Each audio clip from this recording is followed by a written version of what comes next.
Em produção independente de acadêmicos de jornalismo, o documentário Serra Dourada, da Fundação ao Futuro, conta a história do Colosso de Concreto. Vamos assistir. Bom dia, prezado telespectador, e seja bem-vindo ao programa Serra Dourada, da Fundação ao Futuro. Eu sou Enzo Carmignoli Gomes. Neste programa especial, dedicaremos nossa atenção ao imponente estádio goiano, que celebrará meio século em 2025. Em uma jornada pela história do estádio, buscaremos compreender as percepções das torcidas diante da ausência de eventos esportivos e exploraremos as projeções futuras para o complexo Serra Dourada. Iniciaremos com a nossa repórter Sara Marques, que conduziu uma entrevista com o engenheiro Lamartine Reginaldo, responsável pela coordenação da construção do estádio e testemunha viva de sua trajetória ao longo dos anos. Em 1970, a seleção brasileira se tornava a primeira tricampeã da Copa do Mundo. E a festa e euforia consequentes do feito inédito trouxeram ao Brasil um esplendor ainda maior do futebol e, como consequência, Goiânia não ficou de fora. Com o crescimento do patamar técnico do esporte goiano e a ascensão de uma era de ouro no jornalismo esportivo de Goiânia, o Estádio Olímpico Pedro Ludovico Teixeira começava a se apequenar em relação à força do futebol da cidade. O então candidato a governador de Goiás, Leonino Caiado, teria um papel fundamental na criação de um local à altura dos times goianienses. Surgia então a perspectiva do nascimento de um colosso de concreto, que viria a ser o Serra Dourada. Ele teve uma reunião com os jornalistas esportivos que cobraram dele a construção do estádio, que Goiânia já merecia o estádio olímpico já era modesto demais e ele não atendia às exigências da CBF para os Jogos do Brasileiro. A CBF exigiu o mínimo de condição para que o estado recebesse Jogos do Brasileiro, e o Olímpico não atendia esses quesitos. Então, nessa reunião com os jornalistas, ele foi interpelado, isso faz parte da história, pelo jornalista Jairo Rodrigues, que questionou o governador diretamente sobre o estádio. E ele, então, nessa entrevista com os jornalistas, ele prometeu que no governo dele ele construiria um estádio à altura do futebol goiano, etc. Eu era um desportista, torcedor do Goiânia Esporte Clube, sofredor de Goiânia, de Galo, né? Mas na época eu não era sofredor, né? O Galo até era bom, o Goiânia. E estimulado por alguns amigos, né, dos colegas, a pleitear a direção da Fundação Estadual de Esportes, que naturalmente seria o órgão responsável. No início eu relutei um pouco, mas acabei concordando. Não, vamos lutar.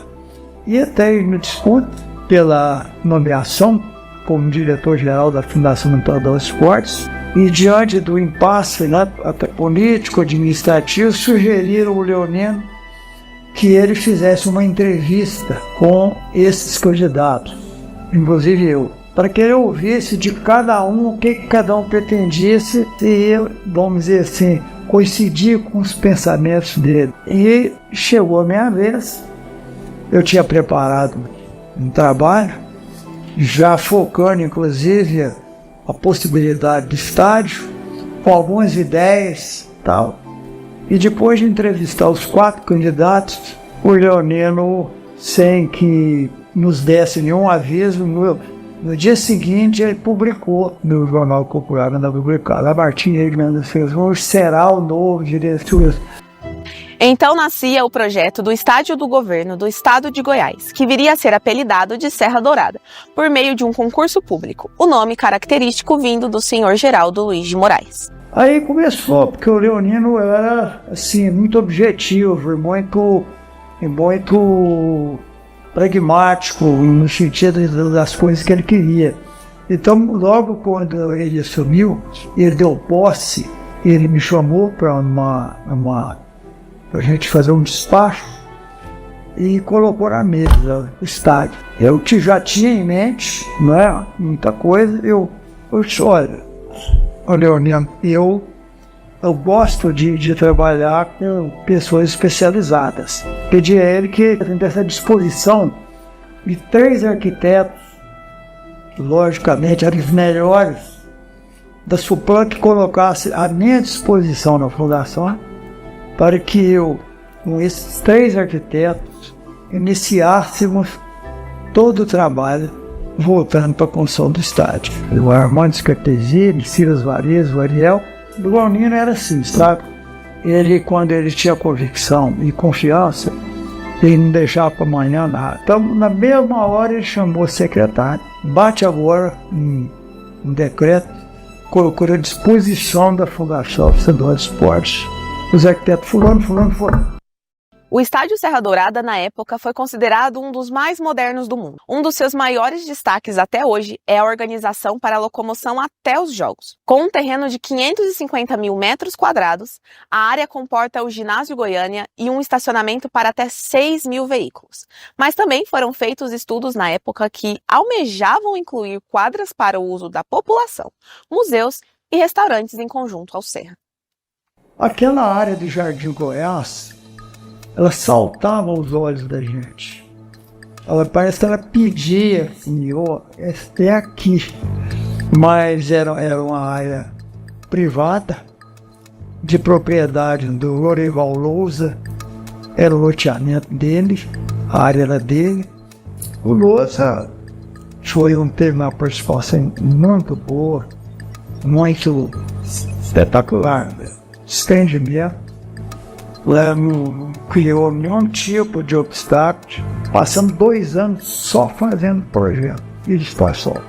E 2 anos fazendo aula. A gente conheceu esses estádios e o grande problema dos estádios do Brasil, de um modo geral, é estacionamento. O Mineirão tinha um belo estacionamento. Então o Mineirão ele era um espelho para nós. Aí demos o pontapé inicial, né? Agora nós estamos com uma área definida. Viajamos o Brasil inteiro, visitamos todos os estádios, conversamos com todos os administradores de todos os estádios, para que eles nos dissessem as falhas que tinham, alguma coisa que eles deixaram de fazer, que se fossem fazer novamente, fariam, para puxar para o estádio alguma coisa, não digo perfeita, mas pelo menos com bem menos defeitos e problemas do que o pessoal lá fora encontrou. Projeto pesadíssimo, mas muito bem feito.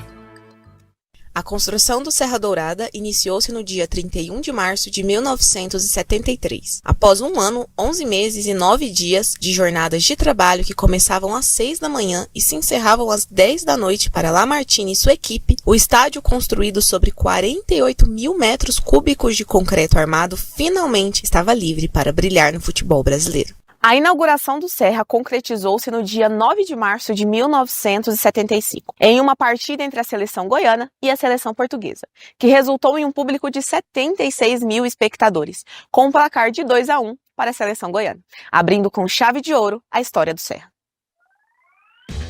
Desde então, o estádio entrou no imaginário do torcedor goiano e brasileiro. Foi palco para diversos jogos marcantes que são importantes de rememorar para mostrar a importância deste monumento. Para começar, poderíamos falar do fato que a seleção brasileira nunca perdeu um jogo no Serra Dourada. A estreia da Canarinha foi no ano de 1978, onde saiu vitoriosa por cima da seleção goiana em um 3-1 que reuniu 75 mil pessoas. Com gols de Zico, Reinaldo e Rinaldo, a seleção iniciou uma sequência invicta que dura mais de 40 anos. Mas não foi só a seleção brasileira que jogou no Serra. Durante a Copa América de 89, Diego Maradona e a seleção argentina fizeram 4 jogos no estádio. O craque recém-campeão mundial passava por um momento difícil na carreira, saindo recentemente de uma lesão, mas ainda trouxe simpatia para o povo goiano, que infelizmente não teve a oportunidade de ver sequer um gol de Maradona. Um dos momentos mais tensos que o Serra Dourada já presenciou foi o livramento que o Goiás Esporte Clube passou na última rodada do Brasileirão de 2007. Em uma disputa de vida ou morte contra o Corinthians, somente uma combinação de resultados positivos garantiriam a permanência do Goiás na Série A. No final do segundo tempo, o Goiás permanecia empatado com o Internacional, enquanto o empate no jogo do Corinthians contra o Grêmio garantia que o Timão não seria rebaixado. Mas em uma reviravolta dramática, o juiz marcou um pênalti para o Goiás, que tinha a oportunidade de marcar um gol e jogar o Corinthians para o rebaixamento. Após 2 cobranças anuladas por adiantamento de goleiro, o ídolo Paulo Baier deu lugar para o Elson bater e marcar o gol que consolidaria o Goiás na elite do brasileiro por mais um ano. O Serra Dourada sediou diversas finais do Campeonato Goiano, jogos da Copa do Brasil, Sul-Americana e até Libertadores. Mas desde 2019, os jogos diminuíram e muito no Serra, que vai deixando saudade nos torcedores goianos com sua perspectiva futura ainda nebulosa. Particularmente, ao invés de assistir um jogo, por exemplo, lá na Serrinha, no Oba, ou lá no próprio no Acioli, eu prefiro 1000 vezes aqui o Serra Dourada porque eu tenho espaço maior. Só que a gente está vendo uma questão, por exemplo, o último jogo que teve do Goiás, o Estudiante aqui pela Sul-Americana, que o Goiás foi derrotado aqui, o que a gente percebeu? Que a iluminação do Serra Dourada ela não chega nem próximo do que seria a iluminação da Serrinha e nem dos outros estádios. Então mudou. Então, eu acho que até para a prática do futebol ela não fica, né, não fica legal. Mas em termos de conforto, eu posso assegurar que é um dos estádios mais confortáveis do Brasil, né? Então, assim, para o torcedor é confortável, é muito importante. Na minha opinião, tem que revitalizar, tem que melhorar e passar, porque, olha, o Goiás não pode ficar refém, por exemplo, de receber apenas 14 mil no jogo entre Goiás e Flamengo. Aqui nunca deu menos de 50 mil, 45 mil torcedores. E o Goiás tem uma torcida grande, tanto o Goiás como o Vila. Então aqui é a casa para encher. Agora você vai na Serrinha muito apertado, os ingressos logo se esgotam, né? Aqui não, aqui é uma casa prática para o futebol mesmo. E muito confortável que o Serra Dourada. Então, eu tenho muita saudade, eu tenho muita vontade que realmente o Serra Dourada volte, que é a casa do futebol goiano. Desde 2019 até os dias de hoje, o Serra Dourada parou de ser utilizado com frequência para jogos oficiais. A última partida realizada no estádio foi em agosto deste ano, em um jogo entre Goiás e Estudiantes pela Sul-Americana. Toda a trajetória da Força Jovem passou pelo Serra Dourada, né? Jogos memoráveis, festas, né? Proibições, sem bandeiras, tudo para nós passamos por lá. Então o Serra Dourada tem uma importância, uma relevância muito grande para os torcedores e bem como para a Força Jovem do Goiás. Falar em torcida, 2 torcidas, clássico, que aqui teve, acho que uma vez, né? Só. 2 torcidas no Serra Dourada e isso me faz lembrar do Serra Dourada. Quem viveu 2 torcidas clássico sabe que o Serra Dourada, para isso aí, era massa. Para quem gosta de torcida, era massa. Aquela rivalidade ali de um do lado, outro do outro, um agitando o outro, ali, para mim, isso é importante, o Serra Dourada. Eu também sou muito a favor de 2 torcidas no estádio, porque, cara, motiva um a gritar mais alto que o outro. Motiva bastante. E ele incendeia. Isso é verdade. Eu gosto do Serra Dourada, assim, por conta das 2 torcidas, né? Eu vivenciei bastante jogos de 2 torcidas no Serra. Mas a logística pro Serra Dourada para as torcidas é muito ruim ainda. Continua sendo ruim para as 2 torcidas. Tanto para você chegar, o Serra Dourada é um dos maiores estádios no Brasil. Pra vocês entenderem, no Brasil se não me engano, só tem 2 estádios que tem estacionamento, né? Um é o Serra Dourada. Então, assim, a logística pro Serra Dourada, se tem estacionamento dentro do lugar, ali é muito grande. Então, assim, para segurança é ruim. Isso dificulta bastante a gente ter 2 torcidas no estádio lá. Mas aqui teve jogos memoráveis, né? Eu particularmente, assim, dos jogos que eu assisti ainda como criança, que eu sempre gostei muito de futebol, eu assisti aqui que o estádio não cabia de tantas pessoas aqui. O jogo da seleção brasileira com a seleção goiana, que foi jogado um jogo memorável, que tinha Rivelino, Zico, em preparação para a Copa da Argentina de 78, que deu mais de 78 mil pessoas. As pessoas não cabiam no Serra Dourada. Me parece que a contagem naquela época foi de 77 mil pessoas, mas acho que tinha umas 80 mil. Outro jogo memorável também que a gente estava aqui, que deu problema muito sério, foi a questão da Libertadores da América, entre Flamengo e Atlético Mineiro. Um jogo que não terminou, onde o Atlético Mineiro teve expulso, acho que 6 jogadores, terminou a partida com o árbitro José Roberto Reit, que ficou com essa pecha de ajudou o Flamengo há muitos anos. Aqui tinha também umas 78 mil pessoas. Inclusive o portão, a grade lá foi arrebentada, porque eles contaram até 77 mil pessoas. Então era muito lotado, muita gente. Nesses parapeitos aqui, tanto das cadeiras como das arquibancadas, o pessoal estava em pé. E tinha gente que pulava para geral porque não cabia aqui. Então, é muito memorável. Jogo do Goiás e Vila também com 77 mil pessoas. O estádio explodia, né? Naquela época ainda tinha muita bandeira, soltava muito foguete. É uma loucura, um trem assim, né? Quem viveu esse momento, não sei se ainda teremos essa oportunidade de ter as duas torcidas, né? Mas era importante que ela não tinha briga. Mas então teve esses públicos e esses jogos memoráveis aqui no Serra Dourada, fora várias decisões. Uma decisão marcante aqui no Serra Dourada, que eu, como sou Goiás, já estava comemorando o título. Aos 48 minutos do segundo tempo, Goiás com empate, ganhava o jogo.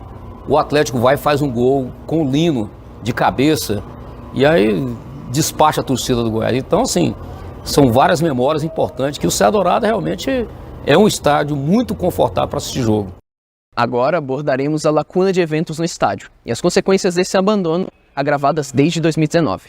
Nossa produção foi ao encontro daqueles que marcaram presença no Serra Dourada ao longo das últimas 5 décadas. O Serra Dourada é conhecido como um dos maiores estádios do Brasil. Com uma capacidade para 50 mil pessoas, se tornou a casa dos principais times goianos: Goiás, Atlético Goianiense, Vila Nova e Goiânia. Na verdade, o Serra Dourada, quando ele foi construído em 75, ele era um dos melhores estádios. Na verdade, era o melhor estádio do Brasil. E sempre um espaço bom para você assistir os jogos. Eu tenho conhecimento de outros estádios, mas aqui é mais tranquilo para você assistir. Você vê mais próximo, né, o campo e tal. Ele foi feito um estádio muito moderno na época. Foi o primeiro estádio no Brasil a ter placar eletrônico. Esse placar eletrônico que parece que é antigão, mas é o primeiro que foi no Brasil. O estádio Serra Dourada, ele representa a profissionalização do futebol goiano, né? Onde já o futebol se profissionalizou no final dos anos 60, início dos anos 70, e iniciou-se essa nova jornada com o estádio Serra Dourada. Para o Goiás Esporte Clube, foi onde o Goiás conseguiu a sua transformação, né? Do time de menos títulos, começou a grandes jogos, vitórias e vários títulos, né? Passou a ser um clube de maior títulos do estádio, nessa era do estádio Serra Dourada. Eu frequentava o Serra Dourada desde os primórdios, desde criança, a vida inteira sempre frequentei o Serra Dourada. E sempre fui muito apaixonado por futebol. E a partir do momento que eu estava fazendo curso de jornalismo na Universidade Federal, e tinha equipe de esporte, falei, é por aí que eu quero também participar e entrar nessa área de esporte. E já logo no primeiro ano de jornalismo, a gente entrou na rádio, começou a fazer o estágio na rádio universitária e tinha uma equipe interessante, que apesar de ser estudante, meu pessoal era muito profissional. E a gente vinha fazer jogos aqui no Serra Dourada, né? Eu fiquei praticamente uns 4 anos aqui pela rádio universitária fazendo aqui as coberturas através de reportagens, comentários dos jogos, né? Então acompanhei praticamente desse período do Campeonato Goiano, o Campeonato Brasileiro. A gente sempre estava aqui toda quarta e todo domingo, né? Então tem muitas memórias assim desse período importante que, apesar de a gente estar no estágio dentro de uma emissora universitária e tudo mais, mas era trabalhar como profissionalismo mesmo. E depois, outras épocas, eu trabalhei fazendo cobertura aqui também, aqui no Serra Dourada, através do Jornal Diário da Manhã, na área esportiva, fazia as coberturas, né? A gente acompanhava e no dia seguinte a matéria estava no jornal. O Serra Dourada é raiz. É para quem viveu o Serra Dourada, viveu. Hoje em dia o Serra Dourada para nós é inviável. O Ancioli também é um estádio raiz, é um estádio que tem uma arquibancada de concreto. Isso significa muito para a torcida, toda a torcida sonha isso. Hoje os grandes estádios que tem aquelas cadeirinhas, torcida organizada mesmo, não se identifica com aquilo. Então são 2 estádios raiz que o Serra Dourada teve a sua importância na história e hoje a história é o Ancioli. Nós vivemos o Ancioli hoje. Nos últimos anos, um dos maiores palcos do futebol brasileiro acabou ficando de escanteio e hoje vive em uma situação de abandono. O Serra Dourada deixa a desejar, toda a vida deixou. Todo ano eles fazem reforma, mas você vai entrar num banheiro lá, um lixo, nojento. É um estádio, assim, ultrapassado nesse quesito. Então, assim, falta só de falta de seriedade. Uma coisa é estar no camarote e ter banheiro bom. Outra coisa é você estar na arquibancada e ter um banheiro com água no meio da sua canela. Então assim, muda totalmente o conceito. Bem, na verdade, eu acho que nós temos que entender que o Serra Dourada está quase chegando a 50 anos, né? Então, acho que o que acontece com o estado de Serra Dourada, que na verdade ele foi largado pelo poder público, né? Então não houve nenhum investimento. Então um estádio que está completando 50 anos, deveria haver investimentos, né? Então se você hoje acompanha alguns outros estádios aí, houve investimento, houve modernização. E o que falta no Serra é isso. Esperamos agora que esse projeto aí que o vice-governador Daniel Vilela, que é um desportista, o pai dele sempre foi um desportista, realmente reformou no Serra Dourada, né? O Serra Dourada ele precisa, apesar que eu gosto do Serra Dourada raiz daquela forma, mas o Serra Dourada ele precisa de uma reformulação total. Acho que os banheiros, agora finalizaram os banheiros, mas precisa algumas partes, modernizar a cadeira, nós não temos uma iluminação completa, nós não temos várias coisas que precisa modernizar. O estádio de Serra Dourada ele precisa entrar na era moderna, né? O estádio já foi palco dos maiores campeonatos futebolísticos. Voltar no Serra Dourada é reviver momentos e histórias. Eu lembro uma vez, numa decisão do Goiás e Vila, só para você ter uma ideia, que isso acaba marcando um pouco a memória da gente também, é que a torcida do Goiás conseguiu atravessar uma faixa daqui do outro lado lá e colocou uma bandeira do Goiás no meio do Serra Dourada aqui, lá em cima. Eles devem ter vindo antes, subindo em cima da marquise, conseguiram passar isso aqui e ficou aquela bandeira. Isso nunca tinha acontecido, isso aqui no Serra Dourada. Você atravessar de uma forma para outra. E a torcida do Vila Nova, para você ter uma ideia, a torcida do Vila Nova já tinha trazido uma pipa e o pessoal começou a soltar a pipa e da pipa eles conseguiram pegar aquele negócio lá. Mas era o maior auê que tinha, a maior zoaria, a maior gritaria. Então, tem esses momentos importantes aí, né? Em termos de torcedor, eu acho que marcante que esses jogos que eu falei para você, essas memórias marcam muita gente aqui no Serra Dourada aí também. No Serra Dourada tem duas. O Gordinho citou uma que é contra o Guaratinguetá. Nossa. Que foi um jogo, se o Atlético não ganhasse, caía, né? Na época. E tem pra mim, na verdade tem duas, final de Goiânia. Que foi em 2007, o ressurgimento do Atlético, com o gol da Anaílson. Que o Arley Raça abre aquela bola até hoje. E o segundo foi outra final do Goiânia, que foi o Lino. Aos 48 minutos, ali a torcida do Goiás já estava gritando campeão, na verdade eles iam ser tricampeão, né? Eles já estavam gritando, aquela euforia toda. E assim, só ficou ali os torcedores do Atlético que acreditou até o final. E aos 48 minutos, o último lance do jogo, aquele gol também foi emocionante. Então são 3 lembranças que eu tenho. Que marcaram muito, foram essas. Tem as tristes também, mas essas são as legais. Essa história do 48, minha esposa estava grávida nessa época. Então assim, meu primeiro filho estava para nascer. Minha esposa estava com 5 meses na época. E aí, eu não vi o gol. Eu tive que ir embora antes porque minha esposa estava grávida. Eu estava no portão, um tiozinho no radinho parou na minha frente e falou assim, campeão. Eu falei assim, nossa, o cara com a camisa do Atlético comemorando o título do Goiás. Aí ele virou e falou assim, o Atlético é campeão, meu filho. Aí me abraçou e a gente voltou pra beber. Aí eu saí também 3 horas da manhã daqui, mulher grávida, todo louco. Mas o jogo mais marcante pra mim mesmo é o Atlético do Guaratinguetá, que teve 16 mil pessoas.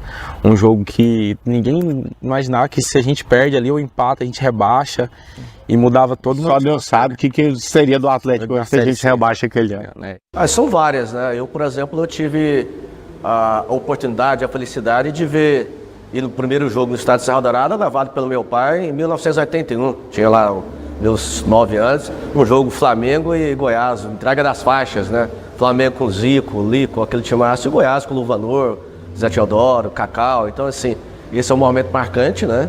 Que esse foi um dos momentos marcantes. E aí você pode pegar outros, né? Eu acho que o tricampeonato, tetracampeonato, vários títulos, né? Desde 86 eu pude acompanhar todos os títulos do Goiás do estado de Serra Dourada. Então são vários jogos, né? Acho que em 99, o 4x4 com o Bahia, aquele gol do Fernandão. Então, assim, são várias lembranças que a gente tem lá no estado de Serra Dourada, que a gente viveu muito ali. Eu, particularmente, a minha geração viveu bastante, né? Todos os jogos ali dos anos 80, dos anos 90 foram realizados lá, né? No início dos anos 2000, tudo foi realizado lá, né? Então ali nós temos ali uma bagagem ali de várias horas ali, né? De chegar 2 horas da tarde, sair 2 horas depois do jogo. Então ali nós temos uma vivência muito grande no estádio de Serra Dourada. Os motivos desse abandono ainda são uma questão. E enquanto não se há respostas, Ficam as esperanças e os desejos dos torcedores de ver esse templo do futebol goiano e brasileiro na ativa novamente. Cara, primeiramente é fazer uma reforma digna de estádio, né? Sim, o Serra Dourada ficou fora da Copa do Mundo por detalhes, não politicagem. Mas o Serra Dourada em si, se eles conseguirem organizar o Serra Dourada para mandar um jogo ou outro lá, quando precisar, ele é importante também. Mas assim, para nós não faz muita diferença não, o Serra Dourada. A gente mesmo, por nós e eu acho que pela diretoria do clube hoje, pela cabeça deles, Serra Dourada é só para um evento ou outro, mas por mais... Eu já tenho um conceito assim, demole tudo, começa tudo de novo. Constrói de novo, porque ficar com essas reformas que eles fazem, eles gastam mais dinheiro em reforma do que em melhorar o estádio. Então assim, demole, joga tudo no chão e constrói do zero de novo. Vai ter uma história que acabou, mas você vai começar um estádio novo. E é só assim para aquilo ali melhorar, na minha opinião. Não tem como melhorar aquilo não. Porque os caras só vão gastar dinheiro e nunca vão melhorar em nada. E hoje ser um elefante branco na cidade. Anos de partidas escassas e subutilização do Serra Dourada, nosso repórter João Felipe realizou uma entrevista exclusiva com o recém-impossado secretário de Estado de Esporte e Lazer, Edson Salles de Azeredo, que destacou o comprometimento da gestão atual em transformar o Serra.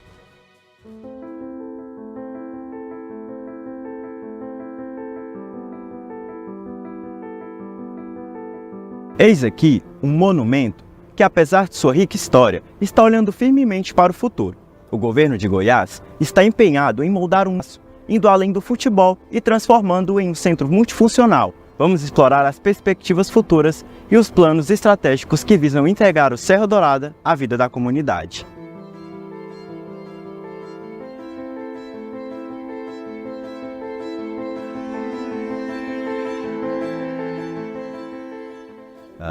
Nós estamos convencidos no estado de Goiás que o estádio Serra Dourada, ele não pode ser apenas do futebol. Existe uma modernidade hoje de cada time de futebol ter o seu próprio campo. O Vila Nova mandou 2 jogos aqui, o Serra Dourada, o Goiás 1 e o Atlético 1. O Serra Dourada ficou um ano inteiro, teve 4 jogos. O chamamento público da PMI é uma ferramenta crucial nesse processo. A busca por propostas inovadoras que não apenas modernizem o estádio, mas também o tornem sustentável e economicamente viável, são as parcerias visadas, que beneficiem ambas as partes, mantendo o caráter público do complexo Serra Dourada. Esse é um equipamento que pertence a todos os goianos. Ele foi feito onde a demanda do futebol existe e é a maior demanda. Só que hoje nós temos, a cidade chegou, a cidade ultrapassou o Serra Dourada e é um equipamento público de altíssimo valor histórico, arquitetônico e de localização, que pode ter múltiplos usos, como as diversas arenas que vocês veem pelo mundo. Existe esse processo em andamento, o cronograma está absolutamente em dia. Foi feito um chamamento no mês de setembro, foi publicado no Diário Oficial, dentro das exigências do chamamento público, que não é a licitação, são as pessoas que se habilitam para poder comparecer. 3 empresas compareceram. Quando olhamos para o estádio e logo em seguida ao ginásio, não é o maior exemplo de harmonia que temos. E o secretário enfatiza algumas mudanças no projeto de reforma. Em 2025 inteira 50 anos de inauguração do estádio Serra Dourada, um projeto arquitetônico mundialmente premiado e que depois foi feito o Goiânia Arena, que você vê que a arquitetura não fala um com o outro. Você olha para o Maracanãzinho, você olha para o Mineirinho, você pode olhar as arenas que tem os ginásios acoplados, todos têm uma conversação. O Goiânia Arena foi feito nos anos 90, sobre um antecedente de 79, quer dizer, a gente tinha aí 2 décadas, e entrou com uma nova linguagem. Então, um dos pedidos do Estado é que seja feita essa comunicação arquitetônica entre as 2 peças, entre os 2 equipamentos públicos. Um dos desafios é criar um complexo acessível a todas as classes, trazer a iniciativa a preços que aproximem a população goiana do estádio. Se houver a demanda, qual é o valor agregado que tem que ser colocado? O maior público da história do Brasil no Campeonato Brasileiro foi esse ano. Também foram os ingressos mais caros da história. O problema não é o preço do ingresso, o problema é o que se oferece às pessoas. E aí tem que ter a sensibilidade de ter uma parte de ingresso mais barato, uma parte de ingresso médio, uma parte... Agora, o cara que é milionário, você dá um camarote para ele e enfia a faca. Não, você está dando a ele aquela exclusividade que ele deseja ter. E para aquele que ganha 1, 2, 3 salários mínimos, ele tem que ter acesso, porque esse é o grande povo, a grande paixão. Então a gente tem que ter essa consciência do custo-benefício para os diversos grupos. Então eu não tenho dúvida que, tendo um estádio revitalizado, tendo um sistema de apoio ao estádio, estando no coração do Brasil, vai voltar a atrair os grandes jogos.